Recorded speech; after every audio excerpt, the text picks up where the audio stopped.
اصل میں سمجھنے کی بات یہ ہے کہ میں اور آپ ہمارا کسی چیز پر پورا اقتدار نہیں ہے، کوئی کنٹرول نہیں ہے۔ ہمارا ایمان ہے کہ ایک درخت سے ایک پتا اللہ تعالیٰ کی مرضی کے بغیر نہیں گرتا، لیکن کسی نہ کسی طرح ہمارے دماغ میں یہ خیال آتا ہے کہ میں اپنی اولاد کا فیوچر کنٹرول کر لوں۔ آپ ایک ہوا کا رخ نہیں بدل سکتے، آپ یہاں تک کہ اپنے جسم کے اندر کا خون جو بہہ رہا ہے اس کو آپ کنٹرول نہیں کر سکتے، آپ کسی اور انسان کو کیا کنٹرول کرو گے؟ آپ سے اور مجھ سے کہیں زیادہ اچھے والد جو ہیں وہ نوح علیہ السلام تھے، ان کے قابو میں ان کے اپنے بیٹے نہیں آئے۔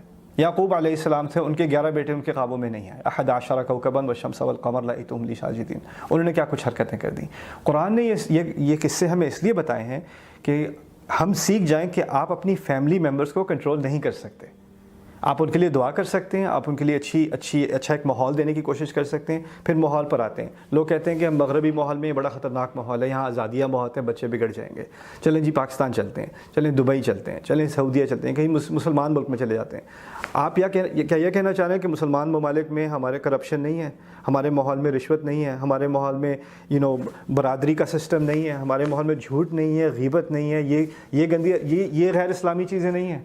کسی نے کوئی غیر اسلامی کپڑے پہنے ہوئے تو وہ غیر اسلامی ہے، لیکن جو غیر اسلامی باتیں کرتا ہے، روز غیبت کرتا ہے، پیچھے سے جھوٹ بولتا ہے، چیٹنگ کرتا ہے، اور وہ عام ہے، لیکن اس میں کوئی خرابی نہیں، کم از کم اذان کی آواز تو آ رہی ہے۔ یہ نفاق نہیں ہوا تو اور کیا ہوا؟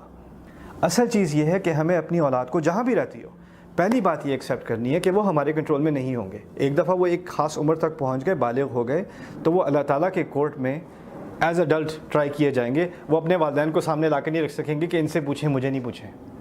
ہمیں اپنی اولاد کو تیار کرنا ہے کہ بیٹا تمہیں یہ دنیا خود ہی فیس کرنی ہے، تمہارے سامنے یہ آگ والی چوائسز بھی ہیں جو خوبصورت بنا دی گئی ہیں، اور یہ جنت والی چوائسز بھی ہیں جو بہت بدصورت بنا دی گئی ہیں، لیکن تمہاری عقل اگر تمہیں اس جو ظاہر ہے اس سے آگے دیکھنے کی صلاحیت اگر تمہیں ہے تو تم خود ہی یہ صحیح چوائسز کر لو گے۔ ایک دن میں نے ہونا یا نہیں ہونا یہ تو اللہ تعالیٰ کے ہاتھ میں ہے۔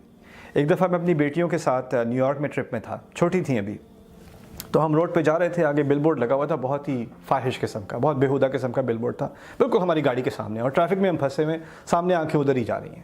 تو میں نے اپنی تینوں بیٹیوں کا، وہ دیکھ رہی ہو بیٹا؟ وہ کہتی نہیں دیکھنا ہم نے، انگلش میں انہوں نے کہا وی ڈونٹ وانٹ ٹو لک۔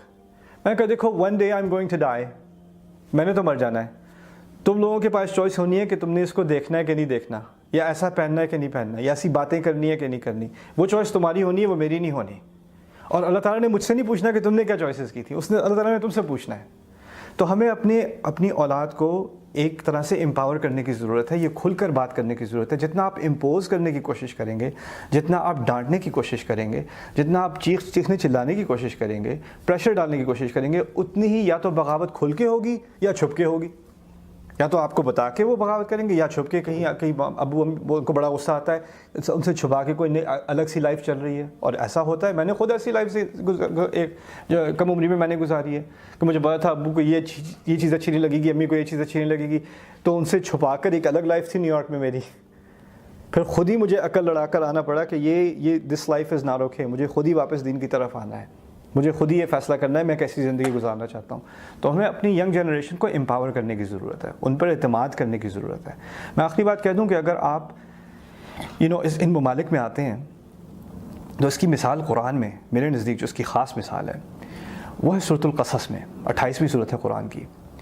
اس میں اللہ تعالیٰ نے قصہ بتایا، موسیٰ علیہ السلام مصر سے بھاگ گئے تھے، ان پر قتل کا الزام تھا، اگر وہ پکڑے جاتے تو ان کو شوٹ آن سائٹ کا آرڈر تھا، یعنی اریسٹ بھی نہیں کرنا تھا، ان کو مار دیا جانا تھا، تو وہ بھاگ گئے۔ اور قرآن بتاتا ہے کہ وہ مدین میں پہنچ گئے، صحرا میں جا کے عرب زمین میں پہنچ گئے، مدین میں پہنچ گئے۔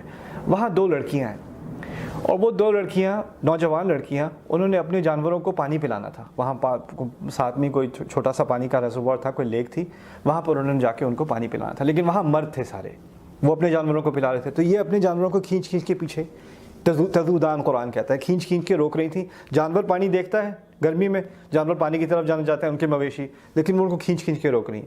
موسیٰ علیہ السلام آ کے ان کی مدد کرتے ہیں۔ لانگ سٹوری شارٹ، میں اس کا ذکر اس لیے کر رہا ہوں کہ جب وہ واپس اپنے گھر گئی ہیں بتانے کے لیے کہ کوئی اور نوجوان تھا، ہم اس کو جانتے نہیں ہیں کہ وہ کون تھا، اس نے ہماری مدد کی، تو یہ سوچنے کی ضرورت ہے کہ وہ جو ان کا والد ہے، کچھ کہتے ہیں ان کا نام شعیب ہے، کچھ کہتے ہیں اس میں اختلاف ہے، وہ بات اصل اہم نہیں ہے۔ اصل بات یہ ہے کہ یہ 2 لڑکیاں ایک غیر مسلم سوسائٹی میں رہتی تھیں، ایسی سوسائٹی میں جس میں مرد عورتوں کی عزت نہیں کرتے تھے. اگر کرتے ہوتے تو ان کو اس طرح اپنے جانوروں کو کھینچ کے پیچھے رکھنے کی ضرورت نہ پڑتی. تو ایک ہاسٹائل قسم کی انوائرمنٹ ہے.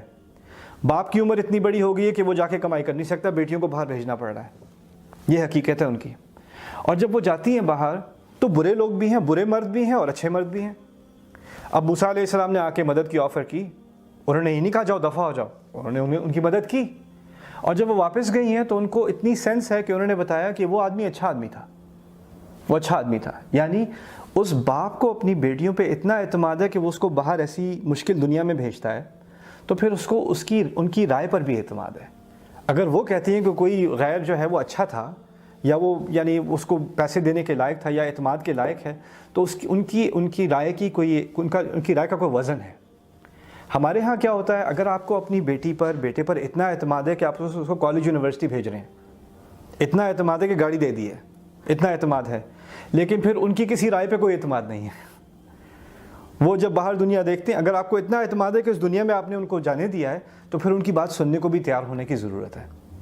ٹھیک ہے, تو یہ ایک ٹو وے اسٹریٹ ہے. ٹھیک ہے, اولاد کو اپنے والدین کی عزت کرنی یہ ہمارے دین کا بہت بڑا حصہ ہے, لیکن والدین کو بھی اولاد کی بات سننی پڑے گی. یہ کمیونیکیشن اوپن ہونی ہوگی. ہمارے ہاں یہ کمیونیکیشن اوپن نہیں ہوتی. آپ بالکل سطحی قسم سے پوچھتے ہیں آج دن کیسا تھا, بچے کہتے ہیں جی بہت اچھا تھا. کیا کیا؟ کچھ نہیں کیا. چلو بھائی اچھا, چلو کھانا کھاؤ سو جاؤ. کوئی اصل بات نہیں کرتے ہم اپنے بچوں سے. ان کے جذبات کو ہم صحیح نہیں سمجھتے, ان کی چاہتوں کو صحیح نہیں سمجھتے, ان کے خوف کو, ان کی انگزائٹی کو, ان کے سٹریس کو, ان کی ڈپریشن کو ہم صحیح طرح سے نہیں سمجھتے, کیونکہ ہم ان سے وہ کھل کر بات نہیں کرتے. جب تک آپ کے گھر میں کھل کر بات نہیں ہوگی تو باہر کی دنیا بہت خطرناک ہے, کیونکہ وہ اپنے دوست سے کھل کے بات کریں گے, پھر وہ کسی غیر سے, اجنبی سے انٹرنیٹ پہ کھل کے بات کریں گے, کیونکہ آپ سے کھل کے بات نہیں کر سکتے. اصل مسئلہ باہر کی دنیا نہیں ہے, اصل مسئلہ گھر کے اندر جو ہو رہا ہے وہ ہے. میرا مسئلہ, میرا فلسفہ یہ ہے.